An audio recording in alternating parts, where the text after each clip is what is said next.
Hi, I'm Kerry. I'm the host of Best of Us in Retirement. I have another YouTube channel called Best of Us Investors.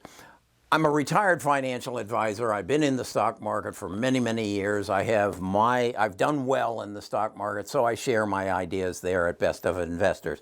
But this channel is about retirement. I think I've done pretty good at retirement too. I've been retired since 2005, and my net worth has increased over that period of time. It's increased substantially. So when I see this article, here's the average net worth of Americans 65 to 74. I'm intrigued, and I go and look at it, and I was aware of this, that the Federal Reserve Board puts out a survey every 3 years of telling us what the net worth of Americans are. The fact is, the average American's net worth is $121,700. When you're 65 to 74, it's a bit higher than that. In fact, it's at 65 to 74, it's $266,400. So more than twice what the average is. But it's important. No, it isn't real important when you're 26 years old, but it is pretty important when you're 66 years old, or like me, when you're 76 years old, because this, in many cases, is what provides you with the money to pay your bills and to keep a roof over your house and food on the table. So it's important. So I have some understanding of these, having been a financial advisor. So I like to share my knowledge and give you some insight so that maybe you can have a better retirement. So the reality is that what happens is most of us don't pay any attention to this until we get into our 50s. And we say, oh my gosh, we're going to have to retire sometime. What are we going to live on?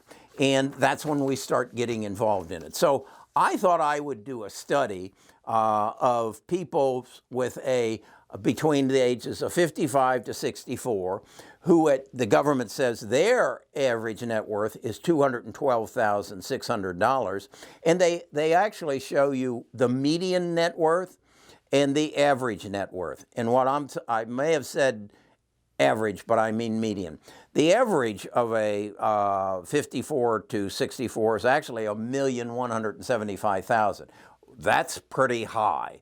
Why is it so high? Because there are some people who have billions of dollars. They aren't they're the one percenters, but because they have so much, it kind of skews everything and gives us kind of a skewed average, as I said, of 1,175,000.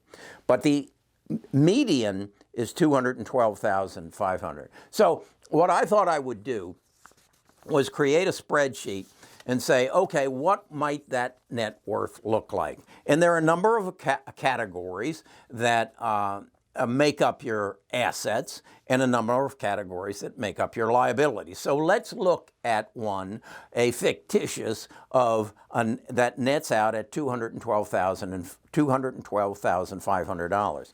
The first thing in your asset category, of course, is cash, and bank accounts, savings, money markets, things of that nature. And in this scenario, I put $5,000 in there. They may also have CDs and bonds, and that may make up part of that as well.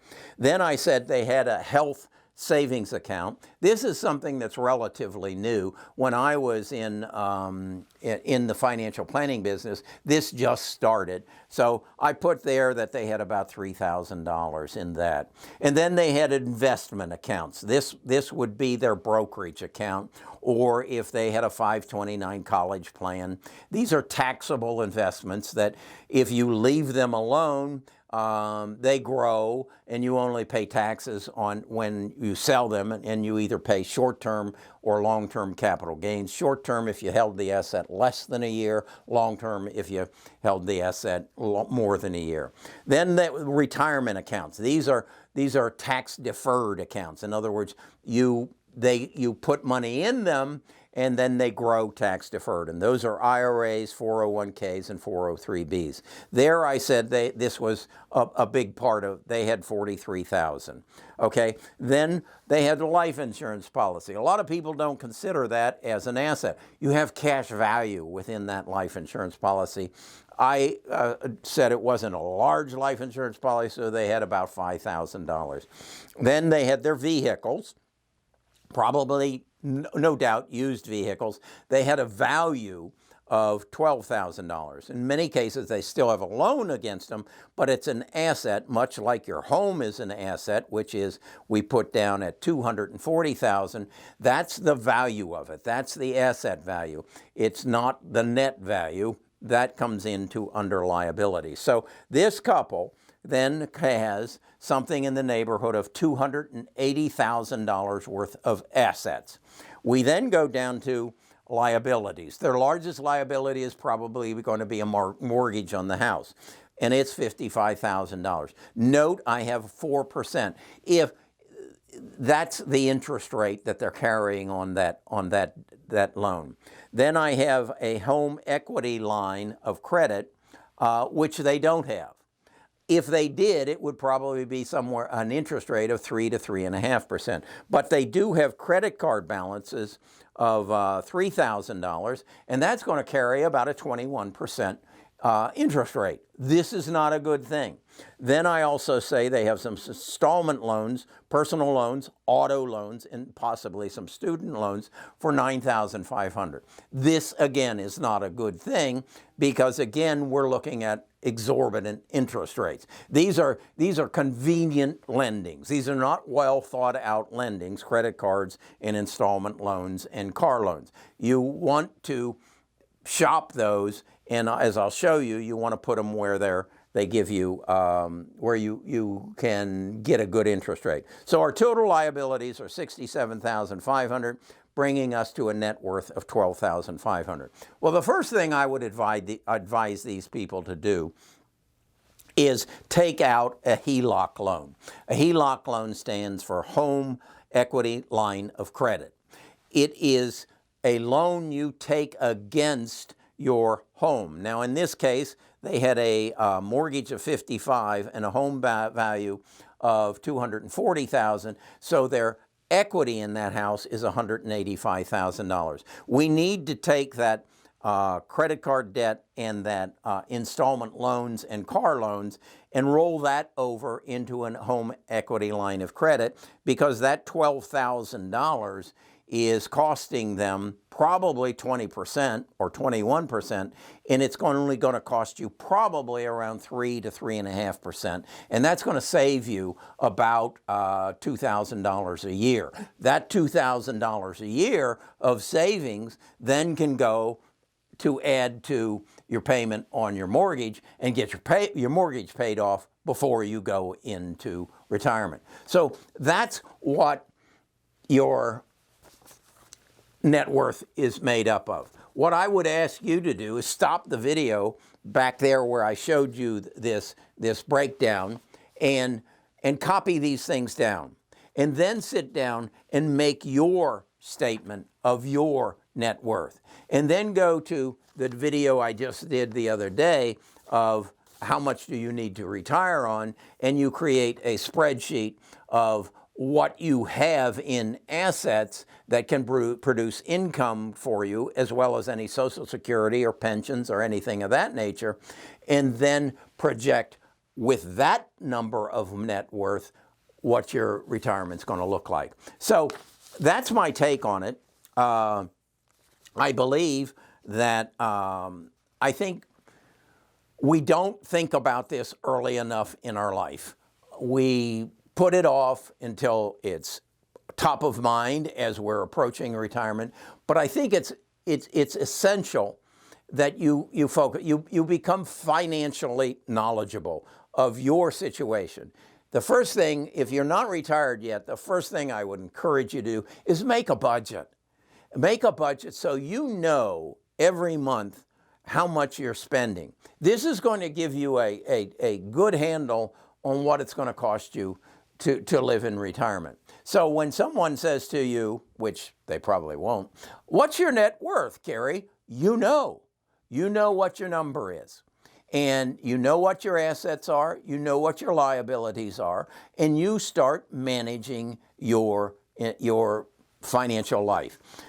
And I say this having been a financial advisor, now being retired since 2005, I've become very, very focused on managing my money.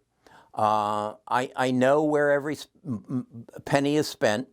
For that reason, I seldom carry cash. The only thing I pay cash for is my haircut. Everything else goes on a credit card, goes on one credit card, and that credit card shows up every month, and I go through it. And anything that is on there that I have question about, I pursue it. We have a bad habit of accumulating $9.99 bills for TV streaming, for, in my case, Audible books, for I have a monthly bill that I get from Microsoft for my 360. That's okay. But you need to know where your money is going and what your net worth is and what your situation is, and then build the plan that I did in the other video is how is that money going to last you through retirement. Go find that video on, I have so much in retire, or the average American has X amount of dollars and at retirement, how do you stack up? That's the essence of that video. So that's my take on net worth, something you should know, and it doesn't really matter how you stack up. What matters is, do you know it? Are you managing it? And do you have it under control? That's what retirement living is all about. I like to say this is the second half of my life. It's going to be the best half of my life. I'm going to enjoy it. I do this. This is a passion of mine to share my knowledge and my experience, and it makes me money. I believe everybody needs a side gig. If you aren't doing something, again, look at it this way. You spent 65 years educating yourself and learning something. Now it's time to share it, okay? And use the digital economy, that's what this is, to share it, whether it's in a blog or it's in a podcast or it's in a video. Find a way to share it and then find a way to monetize it and bring some excitement and some adventure into your life. I see people, retired people in these motorhomes, and I think, wow, I hope they got a camera in there and they got a YouTube channel and they're sharing their travels with the rest of the world and they're monetizing it. Okay, that's my life in retirement. I hope I can help you in your life in retirement, and let's be the best of us in retirement. The best second half. Take care.